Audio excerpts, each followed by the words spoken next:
Welcome to versus வில்லாக். இன்றைக்கி induction stove எப்படி function ஆகுதுன்னு பார்க்கலாம் இந்த வீடியோ மூலமாக. யூஸ்வலாக இந்தியாவில் கேஸ் ஸ்டவ் தான் யூஸ் பண்ணிகிட்ருக்கோம். சில நேரங்களில் நம்ம கேஸ் சிலிண்டர் இல்லாத டைமில் ஒரு எமர்ஜென்சிக்காக நம்ம இண்டக்ஷன் ஸ்டவ்வும் இப்போ யூஸ் பண்ண ஆரம்பிச்சிட்டோம்.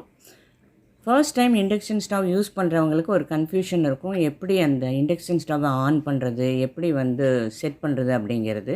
அதுக்காக இந்த ஒரு வீடியோவை நான் போட்டிருக்கேன். எனக்கே இந்த கன்ஃபியூஷன் இருந்ததுனால நான் என்னுடைய சிஸ்டர் இன்லா கிட்ட கிளாரிஃபிகேஷன் கேட்டுக்கிட்டேன். அதை வச்சு அந்த எக்ஸ்பீரியன்ஸை வச்சு இங்கே நெதர்லாண்ட்ஸில் என்னோடய டாட்டரோட இண்டக்ஷன் ஸ்டவ்வை யூஸ் பண்ணி அது எப்படி நம்ம ஆன் பண்ணணும், எப்படி யூஸ் பண்ணணும், எப்படி குக் பண்ணணும் அப்படின்னு சொல்கிறேன், கேட்டுக்கோங்க. இந்த இண்டக்ஷன் ஸ்டவ் நெதர்லாண்ட்ஸில் இருக்கக்கூடிய 4 பர்னர் இண்டக்ஷன் ஸ்டவ். 4 பர்னர்ஸ் இருந்தாலும் பவர் ஸ்விட்ச் இது மட்டும்தான். இந்த induction models double burner and single burner நமக்கு இந்தியாவில் கிடைக்கக்கூடியது. இந்தியாவில் யூஸ் பண்ணுற இண்டக்ஷன் ஸ்டவ்வும் நெதர்லாண்ட்ஸில் யூஸ் பண்ணக்கூடிய இண்டக்ஷன் ஸ்டவ்னுடைய மெத்தடாலஜி சேமாக இருக்கிறதுனால இங்கே இருக்கக்கூடிய இண்டக்ஷன் ஸ்டவ்வை பேஸ் பண்ணி நான் எக்ஸ்பிளைன் பண்ணுறேன். இண்டக்ஷன் ஸ்டவ்னோட பவர் ஸ்விட்ச் ஆன் பண்ணுறதுக்கு முன்னால் இண்டக்ஷன் ஸ்டவ்னோட கண்டிஷன் இப்படி தான் இருக்கும். இந்த கோடு மாதிரி இருக்கிறது தான் பவர் ஸ்விட்சு.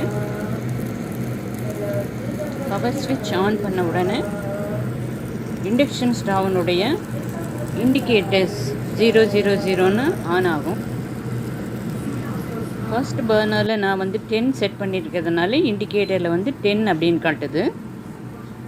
பவர் ஸ்விட்ச் ஆஃப் பண்ணால் ஆல் 4 இண்டக்ஷன் ஸ்டவ்னுடைய இண்டிகேட்டர்ஸு 0 வரும். மறுபடியும் பவர் ஆன் பண்ணோன்னா ஆல் இண்டிகேட்டர்ஸும் லிட்டர் ஆகுது. இப்போ நமக்கு எவ்வளவு டைமிங், எவ்வளவு ஹீட் வேணுமோ அதுக்கு தகுந்த மாதிரி நம்பர்ஸ் நம்ம அட்ஜஸ்ட் பண்ணிக்கலாம். Whether to 5 to 10 14 p and so on.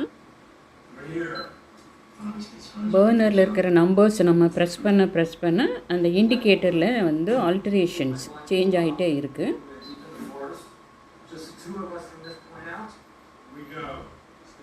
Stove off பண்ணிட்டோம் அப்படின்னு சொன்னோன்னா 4 பர்னர்லேயும் 00 இண்டிகேட் பண்ணோம். பவர் பட்டனை மறுபடியும் ஆன் பண்ணலை அப்படின்னு சொன்னோன்னா ஸ்டவ் இந்த மாதிரி நார்மல் மோடில் இருக்கும். இது வரைக்கும் இண்டக்ஷன் ஸ்டவ் பற்றி பார்த்தோம். இப்போ இண்டக்ஷன் ஸ்டவ்வில் எந்த மாதிரி வெசல்ஸ் வைக்கணும்னு பார்க்கலாம். மோரோவர் வெசல்ஸ் ஃபஸ்ட் பர்னரில் தான் வைக்கணுமா, இல்லை ஏதாவது ஒரு பர்னரில் வைக்கலாமான்னு கேட்குறீங்க. நமக்கு எந்த பர்னர் கன்வீனியண்ட்டாக இருக்கோ அந்த பர்னரில் வச்சுக்கலாம். நான் இப்போ 3rd பர்னரில் வச்சுருக்கேன். அதனால 3rd பர்னர் இண்டிகேட்டரில் 10 அப்படிங்கிற நம்பர் இருக்குது. அடுத்து இண்டக்ஷன் ஸ்டவ்வில் எல்லா வெசல்ஸையும் வைக்கலாமா அப்படின்னு கேட்டானா வைக்க முடியாது. இப்போ கடைங்களில் குக்கர்லேருந்து எல்லா ஐட்டம்ஸுமே இண்டக்ஷன் பேஸ்டு வந்திருக்கு. அந்த வெசல்ஸை வாங்கி தான் நம்ம இண்டக்ஷன் ஸ்டவ்வில் யூஸ் பண்ணணும். இண்டக்ஷன் பேஸ் இல்லாத ஒரு வெசலை வச்சானா இண்டக்ஷன் ஸ்டவ்வில் என்ன ஆகும் அப்படின்னு எக்ஸ்பிளைன் பண்ணுறேன் பாருங்கள். பவர் நான் கொடுக்குறேன். இப்போ 11 வச்சுருக்கேன். இது மேக்ஸிமம் 14 வரைக்கும் வச்சுக்கலாம். 14 வச்சுட்டு அதுக்கு மேலே நம்ம ப்ரெஸ் பண்ணோம் அப்படின்னு சொன்னோன்னா பவர் ஃபுல் பவரில் இருக்குது அப்படின்னு அர்த்தம். ஃபுல் பவர் அப்படின்னா கரண்ட் நிறைய இண்டக்ஷனோட அந்த பவர் நிறைய போயிட்டு இருக்குது அப்படின்னு சொல்லிட்டு அர்த்தம். இங்கே சோலார் எனர்ஜி, அதனால no need to worry about the current and other things. இப்போ நான் சில்வர் இல்லாமல் சப்போஸ் எனக்கு வேறு ஒரு வெசல் வித்தவுட் இண்டக்ஷன் பேஸ் அப்படி நான் வைக்கிறேன் அப்படின்னு சொன்னான்னா பாருங்கள், நீங்கள் எதுவும் வைக்கலைனாலுமே இந்த இடத்துல எஃப் அப்படின்னு வருது. சப்போஸ் ஒரு வெசல் வச்சுட்டு இண்டக்ஷன் பேஸ் வெசல் வச்சிங்கன்னா அதனோட கரெக்டான இண்டிகேஷன் இருக்குது. இல்லை அப்படின்னு சொல்லிட்டு நீங்கள் வேறு ஒரு வெசல் வச்சிங்க, இண்டக்ஷன் பேஸ் இல்லாமல் வச்சிங்க அப்படின்னு சொன்னீங்கன்னா இது இண்டாலியம், இது இண்டக்ஷன் பேஸ் இல்லை, அதனால என்ன வருது அப்படின்னு சொன்னால் ஃபெயில் அப்படின்னு சொல்லிட்டு வருது.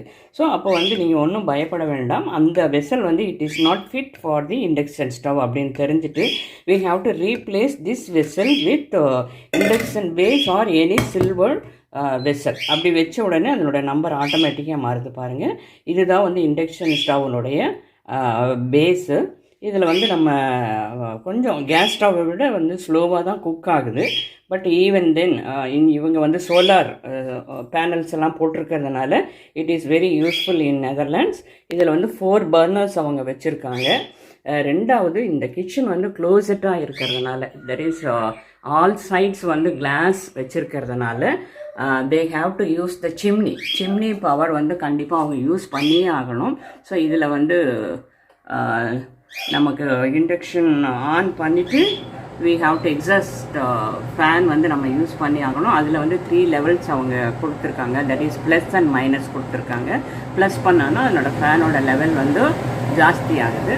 தென் about the light, night time வந்து மேலே பேனல் லைட்டு தேவை கிடையாது. இங்கே இருக்கிற லைட்டு வந்து நம்ம ஆன் பண்ணிக்கலாம். இந்த மாதிரி வந்து அவங்க ஒரு சிம்னி யூஸ் பண்ணுறாங்க. சிம்னி இல்லாமல் நம்ம ஃபியூமை வந்து வெளியே விட்டுக்கிட்டே இருந்தோம், புகையை வந்து வெளியே விட்டுகிட்டே இருந்தோம் அப்படின்னு சொல்லி சொன்னோன்னா ஒரு அலாம் கேட்குது. அந்த அலாம் மூலமாக வந்து நம்ம தெரிஞ்சுக்கிறோம் இந்த ரூம் வந்து filled with so much of fumes, புகையால் ஃபில் ஆகிருக்கு அப்படின்னு சொல்லிட்டு இம்மீடியட்டாக நம்ம வந்து எக்ஸாஸ்ட் தட் இஸ் சிம்னி வந்து ஆன் பண்ண வேண்டியிருக்கு. இதுதான் வந்து இண்டக்ஷனோட ஃபங்க்ஷனிங் மெத்தட். இந்த மாதிரி நான்ஸ்டிக் பேஸ்டு தவா வச்சுக்கலாம், யூஸ் பண்ணலாம். This is the cast iron. நமக்கு மதுரையிலலாம் நல்லாவே கிடைக்கும். இந்த தவாவையும் நம்ம இந்த தோசைக்கல் அல்லது பனியாரக்கல் எல்லாமே வந்து நமக்கு இண்டக்ஷன் பேஸில் நம்ம யூஸ் பண்ணலாம், பயம் இல்லாமல் யூஸ் பண்ணிக்கலாம். அதே மாதிரி இண்டக்ஷன் பேஸ்டு குக்வேர்ஸ் எல்லாமே நம்ம யூஸ் பண்ணிக்கலாம். யூஸ் பண்ணோம் அப்படின்னு சொல்லி சொன்னோன்னா இண்டக்ஷன் ஸ்டவ் வந்து ரொம்ப யூஸ்ஃபுல்லாக இருக்குது. ஏன்னா 4 பர்னர்ஸ் இருக்கிறதுனால we can use all the 4 burners to cook easily. and at the same time இதை வந்து ரொம்ப ஈஸியாக நம்மளால் வந்து தொட முடியும். ரொம்ப ஹீட் ஆயிடுச்சு அப்படின்னு சொல்லிட்டு ஒரி பண்ணிக்கணும்னு அவசியம் கிடையாது. பிகாஸ் இண்டக்ஷன் பேஸில் வந்து பேஸ் மட்டும்தான் வந்து ஹீட் ஆகுது. இண்டக்ஷன் ஸ்டவ்வில் வந்து நம்ம குக் பண்ணுறோம் அப்படின்னு சொல்லி சொன்னோன்னா அந்த பாட்டம் மட்டும்தான் வந்து நமக்கு ஹீட் ஆகுது. ஹேண்டில்ஸ் வந்து நமக்கு வந்து சூடு ஆகிறதில்ல. அதனால் வந்து நமக்கு அந்த கறி துணி அப்படின்னு சொல்லி சொல்லுவோம், கைப்பிடி துணி அப்படின்னு சொல்லி சொல்லுவோம் இல்லையா, இல்லை க்ளவுஸ் அந்த மாதிரி சொல்லுவோம், அதெல்லாம் ஒன்றுமே தேவையில்லை. Very easily we can handle the vessels. அந்த வெசல்ஸ் வந்து ரொம்ப ஈஸியாக நம்மளால் ஹேண்டில் பண்ண முடியும். இப்படி ஹேண்டில்ஸ் எல்லாம் வந்து தேவை கிடையாது. பட் இதெல்லாம் வாங்கிட்டதுனால நம்ம யூஸ் பண்ணிகிட்டு இருக்கோம். பட் இந்த ஹேண்டில் இல்லாமல் இருக்கக்கூடிய vessels, copper bottom vessels, induction based vessels எல்லாமே வந்து நம்ம இண்டக்ஷனில் வந்து யூஸ் பண்ணலாம். காப்பர் பாட்டம்னு சொல்ல முடியாது, இண்டக்ஷன் பேஸ்டு வெசல்ஸ் எல்லாமே நம்ம யூஸ் பண்ணிக்கலாம். இந்த மாதிரி அலுமினியம் வெசல்ஸ் வந்து நம்ம யூஸ் பண்ணக்கூடாது வித்தவுட் இண்டக்ஷன் பேஸ். ஏன்னா வந்து இதில் அது இண்டக்ஷனுடைய அந்த வேவ்ஸ் வந்து இதில் இம்பேக்ட் கொடுக்காது. அதனால் நமக்கு குக் ஆகாது. அதனால் வந்து ஃபெயிலியர் வந்துடும். So we have to replace this aluminium. Without induction base வந்து நம்ம யூஸ் பண்ணக்கூடாது இண்டக்ஷன் ஸ்டவ்வில். சரி, சின்னதாக வைக்கலாமா அப்படின்னு சொல்லி கேட்கலாம். இந்த மாதிரி சின்ன வெசல்ஸ் வைக்கலாமா அப்படின்னு கேட்கலாம். நீங்கள் வைக்கலாம். அதில் வந்து நமக்கு என்ன அப்படின்னு சொல்லி சொன்னால் இதனுடைய பேஸ் வந்து ஃபுல்லாக வந்து படாமல் நமக்கு வந்து அதனுடைய அந்த எலக்ட்ரிசிட்டி வந்து வேஸ்ட் ஆகும். இப்போ உங்களுக்கு கீழே பார்த்தீங்க அப்படின்னு சொல்லி சொன்னோன்னா அதில் வந்து நமக்கு கரண்ட் போயிட்டே இருக்குது. ஆனால் பாட்டம் வந்து ரொம்ப குட்டியாக இருக்குது. ஸோ நமக்கு வந்து ஸ்டவ்னோட பேஸ் வந்து இவ்வளோ பிரெத் இருக்கிறதுனால நமக்கு வந்து நம்ம வி ஆர் வேஸ்டிங் எலக்ட்ரிசிட்டி. அதனால் என்ன பண்ணணும் அப்படின்னு சொல்லி சொன்னோன்னா கொஞ்சம் ஸ்ப்ரெட்டான வாட் இஸ் அது பேஸ் வந்து அகலமாக இருக்கிற மாதிரி வெசல்ஸ் வச்சோம் அப்படின்னு சொல்லி சொன்னோன்னா நமக்கு வந்து குக்கிங் டைம் வந்து ரொம்ப யூஸ்ஃபுல்லாக இருக்கும். குக்கிங் டைம் வந்து சேவ் ஆகும்னு சொல்லலாம்.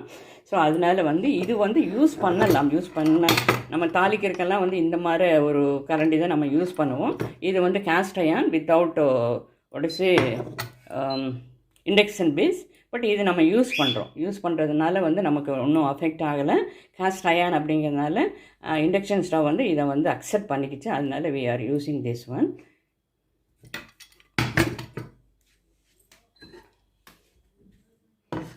பாருங்க, இதில் நம்ம அந்த கேஸ்ட் அயர்ன் மெட்டல் தான் நம்ம யூஸ் பண்ணுறோம். இது வந்து நெதர்லாண்ட்ஸில் இருக்கக்கூடிய ஒரு டைப் ஆஃப் மெட்டலு. இதை நம்ம யூஸ் பண்ணுறோம்.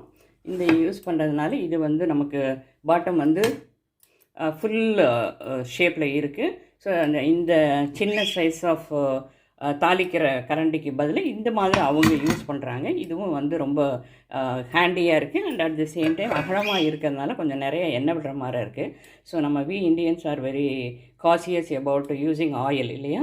அதனால it is better instead of using these type of small size of pan நம்ம இந்த மாதிரி யூஸ் பண்ணிக்கலாம். கரண்ட் போனாலும் போச்சாது அப்படின்னு சொல்லிட்டு இந்த மாதிரி ஒரு சின்ன ஹேண்டியான ஒரு வெசலை யூஸ் பண்ணல நமக்கு வந்து ஆயில் குறைச்சலாக இருக்கும் and at the same time வந்து நமக்கு ஹெல்த் வைஸ் வந்து இட் இஸ் குவைட் ஓகேயாக இருக்கும். அதனால நமக்கு வந்து கொஞ்சம் சென்சிபிளாக we have to use the vessels for our cooking. After cooking வந்து நம்ம கேஸ் ஸ்டவ் எப்படி நம்ம க்ளீன் பண்ணுவோமோ அதே மாதிரி இந்த இண்டக்ஷன் ஸ்டவ்வையும் வந்துட்டு நம்ம ஒரு கிளாத் வச்சு Vim bar or Vim gel or any cleaning liquid pour பண்ணி அதை நம்ம ஈஸியாக க்ளீன் பண்ணிக்க முடியும். ஒன்றும் ஷாக் அடிக்கும் அந்த மாதிரிலாம் ஒன்றும் ஃபீல் பண்ணவே வேண்டாம். பர்னர் வந்து கொஞ்சம் கூல் ஆகணும். கூல் ஆனதுக்கப்புறம் வந்து நார்மலான ஒரு வைப்பிங் கிளாத் வச்சு நம்ம வந்து இந்த பேஸ் வந்து க்ளீன் பண்ணிட்டோம் அப்படின்னு சொன்னாங்க. அந்த பிளேஸ் வந்து நீட் ஆகிடும். இண்டக்ஷன் ஸ்டவ் எப்படி அதை யூஸ் பண்ணணும், எப்படி குக் பண்ணணும் அப்படிங்கிறது நான் கற்றுக்கிட்டதை வந்து உங்களுக்கு ஷேர் பண்ணியிருக்கேன். சப்போஸ் இந்த வியூவர்ஸ் வந்து உங்களுக்கு வேறு மாதிரி ஐடியாஸ் இருந்துச்சு, வேறு மாதிரி ஸ்டைலில் குக் பண்ணலாம், வேறு மாதிரி நம்ம வந்து இந்த ஸ்டவ்வை யூஸ் பண்ணலாம் அப்படின்னு சொன்னீங்கன்னா உங்களுடைய கமெண்ட்ஸ் வந்து கொடுங்க. இப்போ நீங்கள் பார்த்துட்ருக்கிறது வந்து எப்படி ஒரு இண்டிவிஜுவல் ஹவுசஸும் வந்து சோலார் பேனல்ஸை வந்து இன்ஸ்டால் பண்ணியிருக்காங்க. அதனால் வந்து அவங்களுடைய எலக்ட்ரிசிட்டி வந்து கம்ப்ளீட்டாக குறையுது. அதனால் வந்துட்டு இந்த இன்ஸ்டலேஷன் இருக்கிறதுனால அவங்களுக்கு வந்து இண்டக்ஷன் ஸ்டவ் அப்படிங்கிறது வந்து it is very very useful to them to minimalise the electricity. இந்த இண்டக்ஷன் ஸ்டவ் வீடியோ உங்கள் எல்லாத்துக்கும் யூஸ்ஃபுல்லாக இருந்திருக்கும்னு நினைக்கிறேன். பிடிச்சிருந்தா please give a share to your friends. Thank you so much for your subscription. Thank you so much for your views also. If you like the video, please share the videos to your friends.